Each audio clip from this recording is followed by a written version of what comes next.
মুর্শিদাবাদের শামসেরগঞ্জ এলাকায় এই মুহূর্তে এক সাম্প্রদায়িক উত্তেজনার বাতাবরণ বিরাজ করছে, যেখানে সংঘর্ষ হয়েছে, লুটপাট হয়েছে এবং উভয় সম্প্রদায়ের মানুষ উত্তেজিতভাবে একে অপরের বিরুদ্ধে তারা মুখোমুখি রুখে দাঁড়ানোর কথা ভাবছে।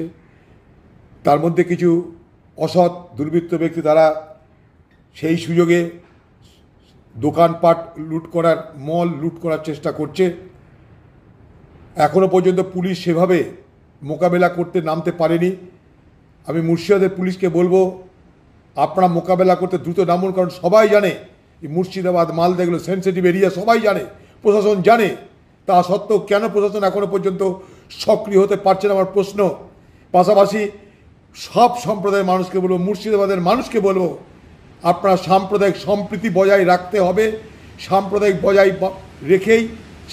সম্প্রীতি বজায় রেখেই আমরা ভালো থাকবো। কেউ কারোর উপর আঘাত করে আপনারা সুখে থাকবেন না।